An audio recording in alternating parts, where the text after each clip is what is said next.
Hey everyone. Welcome back to the channel. In today's video, we're diving into a super important concept in Unity. Events. If you've ever wanted to make your game more interactive and responsive to player actions, then this video is perfect for you. Whether you're creating a simple platformer or a complex RPG, events are key to making your game feel alive. So let's jump right in. What is an event? Alright, so let's start with the basics. What exactly is an event in Unity? Imagine you're playing a game, and you press a button to open a door. The action of pressing the button is the event, and the result, like the door opening, is the reaction to that event. In simple terms, an event is like a message. When something happens in your game, you send out a signal, the event, and other parts of your game can listen for that signal and react accordingly. Setting up a simple event. Let's create a super simple example. Suppose we have a button in the game that the player can press to open a door. To do this, we need two scripts, one to detect the button press, and one to open the door when the button is pressed. First, let's write the script that detects the button press. I'll call the script button press.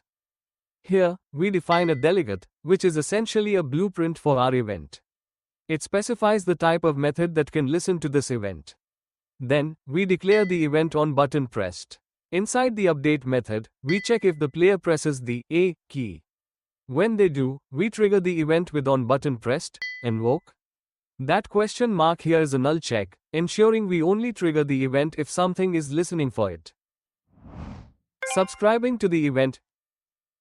Now, we need another script to listen for that event and do something when the button is pressed. Let's create a script called door that opens the door when the event is triggered. In the door script, we need to subscribe to the on button pressed event. In the start method, we check if the button press script is assigned to the button press variable, and if it is, we subscribe to the event with button press on button pressed plus equals open door.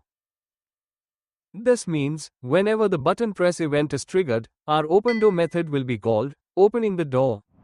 Unsubscribing from the event. There's one important thing you need to remember when working with events. Unsubscribing. If you don't unsubscribe, it can cause memory leaks and unexpected behavior. This is because Unity will still try to trigger methods on objects that are no longer there. To avoid this, always unsubscribe when you're done with the event, typically in the onDestroy method. So here, in the onDestroy method, we unsubscribe from the on button pressed event. This ensures that when the door object is destroyed, it will no longer listen for that event, preventing any potential issues. Unity's built-in events. Now, let's take a quick look at Unity's built-in events, which are super useful, especially for UI elements. For example, you may want a button in your game to trigger an event when clicked. Let's say you have a button in your UI that you want to trigger an event when clicked. Unity makes this really easy. Select your button, go to the button, script, component in the inspector, and you'll see an on-click event. Click the plus button to add a listener, and then simply drag the object containing the method you want to trigger.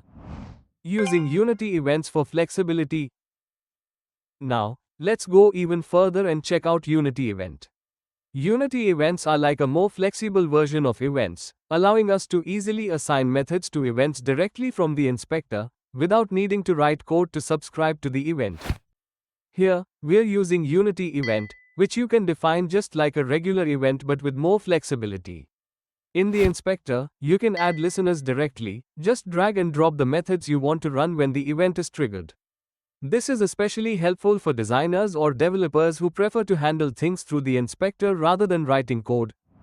Best practices for working with events. Alright, before we wrap things up, here are a few best practices when working with events in Unity.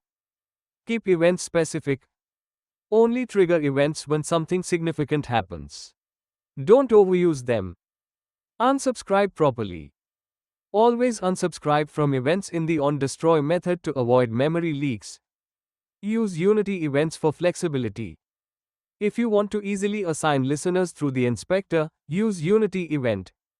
Events are a fantastic tool that helps decouple different parts of your game, making your code cleaner and more maintainable. Whether you are dealing with simple UI buttons or complex game mechanics, using events will make your life a lot easier. That's it for today's tutorial on events in Unity.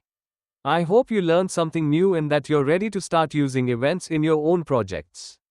If you found this video helpful, don't forget to hit that like button, subscribe for more game development tutorials, and leave a comment below if you have any questions or want to see more advanced event topics in future videos. Thanks for watching, and happy coding.